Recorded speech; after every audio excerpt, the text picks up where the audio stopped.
Olá, queridos, que a graça e a paz de Deus e de Cristo mais uma vez seja abundante em seu viver.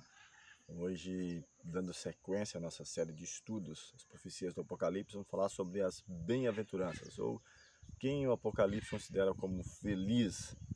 Quero voltar um pouco sobre o ministério de Cristo, onde o Sermão da Montanha, Cristo sintetiza nas bem-aventuranças as mensagens contidas na lei de Deus, nos mandamentos, não simplesmente no que diz respeito ali ao Pentateuco, mais especificamente o livro de Deuteronômio, mas também aos 10 mandamentos, sintetizando aquilo que de fato é o mais importante. O próprio Cristo ele menciona que quando ele é interrogado, Senhor, qual é o grande mandamento na lei? Ele disse, o primeiro é que devemos amar a Deus sobre todas as coisas, todas as nossas forças, todo o nosso entendimento. E o segundo é semelhante a esse, que é amarás o teu próximo como a ti mesmo. E ele menciona que destes 2 mandamentos dependem toda a lei e os profetas. Ou seja, todo o restante está sintetizado nesses 2 princípios, que diz respeito, que aliás é um princípio só, o amor. O que diz respeito ao amor a Deus e também amor ao nosso semelhante. No Apocalipse não seria diferente. Há uma mensagem, há uma bem-aventurança, há uma pronúncia de felicidade. No último estudo nós falamos sobre promessas ao vencedor. E hoje nós vamos falar sobre as bem-aventuranças. Inicialmente no capítulo 1, versículo 3, está escrito, bem-aventurados, ou seja, felizes, aqueles que leem, aqueles que ouvem as palavras da profecia e guardam as coisas nela escritas, pois o tempo está próximo.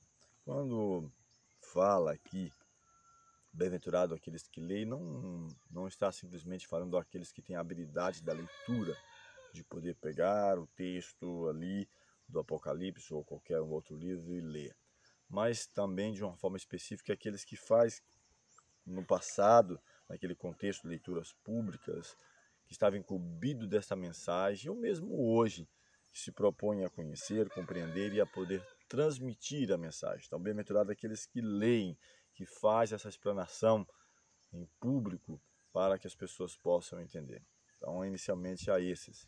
Mas ele vai além, aqueles que o ouvem, e não somente, estamos frisando aqui, a capacidade de ouvir, mas também de se propor a ir, a ouvir, a alguém que esteja falando, alguém que esteja pregando esta mensagem do Apocalipse, mas de um modo mais especial ainda, ele fecha o pensamento àqueles que guardam as coisas nelas que estão escritas. Não adiantaria nada eu estar falando, ou você estar falando, ou eu estar ouvindo, mas não estar disposto também a guardar, a praticar, colocar em prática os ensinamentos da palavra de Deus. Então, bem-aventurados, felizes aqueles que leem, aqueles que ouvem e aqueles que guardam, aqueles que estão dispostos a ordenarem a sua vida em conformidade com os princípios da palavra de Deus, com aquilo que lhes foi transmitido, que lhes foi ensinado.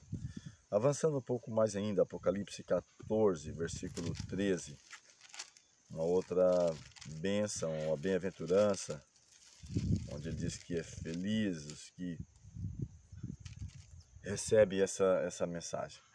Capítulo 14, versículo 13, diz assim, então ouvi uma voz do céu dizendo, escreve, bem-aventurados os mortos que desde agora morrem no Senhor. Sim, diz o Espírito, para que descanse das suas fadigas, pois as suas obras os acompanham. Então percebe que mesmo no momento de dor, que é sempre difícil, a morte, e o apóstolo, ele fala, eu até falei sobre isso, preguei sobre essa mensagem, sobre ressurreição e glorificação, não quero que entristeçais como os demais que não têm esperança. Então aqui, no próprio contexto do Apocalipse, como nós mencionamos, de dificuldades, de perseguições, e no desenrolar também da história, do contexto histórico, aqui ele fala, bem-aventurados, felizes aqueles que desde já dormem no Senhor. Então não é simplesmente dormir, não é simplesmente morrer, mas aqueles que dormem no Senhor.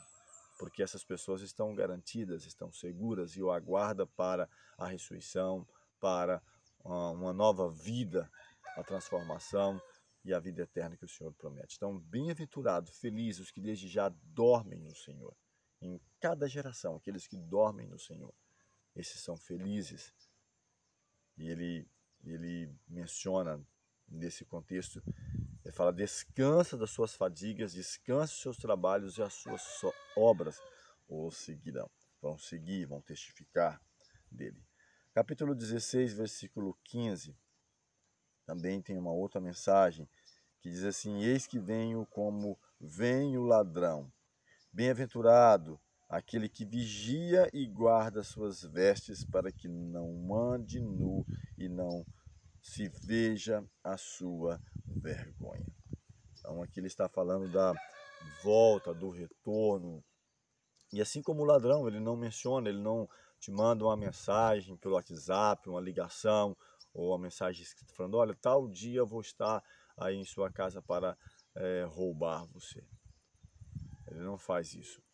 Apesar de que na mensagem bíblica há sinais diversos, tanto no contexto histórico quanto profético, da proximidade da volta de Jesus. Mas ele menciona que eis que venho como vem o ladrão, mas bem-aventurado aquele que vigia, aquele que está atento às profecias, aos acontecimentos, para que não seja pego de surpresa. Ele fala que guarda suas vestes, o seu caráter, a sua consagração, a sua santificação, com a própria palavra de Deus diz, sem a qual ninguém verá o Senhor. Somos justificados, é preciso passar pela santificação e então, por final, a glorificação. Seja quando Cristo voltar, ao estar vivo, sermos glorificados ou ressuscitados e transformados ou glorificados para a vida eterna. Então, bem-aventurados aquele que vigia e guarda suas vestes, para que não ande nu e não veja a sua vergonha. E nos cobramos a cada dia com o manto da justiça de Cristo. Capítulo 19, versículo 9 ainda, uma outra bem-aventurança. Capítulo 19, versículo 9 está escrito: então me falou o anjo, escreve: bem-aventurados aqueles que são chamados à ceia das bodas do Cordeiro. E acrescentou: são estas as verdadeiras palavras de Deus. Então, bem-aventurado a você, a mim, a todos os que forem convidados para a ceia das bodas do Cordeiro. Haverá também um banquete no Armagedon, onde diz que chame as aves dos céus para que coma a carne dos poderosos, dos grandes, de todos aqueles que, mesmo sendo grandes aqui neste mundo, não foi grande diante de Deus. Não se humilhou, não se arrependeu, não se converteu. E por fim, então, será, ao invés de estar nesse banquete, na ceia das bodas do Cordeiro, eles serão um banquete para as aves dos céus, onde é convidado para este banquete. Apocalipse ainda, capítulo 20, versículo 6. Tem uma outra bênção. Bem-aventurados, felizes. Diz assim: bem-aventurado e santo. Ele não só chama bem-aventurado, feliz, mas e santo. Bem-aventurado e santo é aquele que tem parte na primeira ressurreição. Eu ouvi certa vez, ou li, na verdade, um escritor mencionando de alguém que dizia assim: olha, se eu não participar da primeira ressurreição, não for com Cristo na primeira ressurreição, pelo menos na segunda. Mas aqui diz algo contrário deste pensamento, que diz que bem-aventurado, somente é bem-aventurado, feliz aquele que tem parte na primeira ressurreição. Porque a segunda, o que cabe é para uma segunda morte, morte eterna. E ele fala aqui ainda sobre estes, a segunda morte não tem autoridade, ou seja, aqueles que participam da primeira ressurreição, a segunda morte não tem autoridade.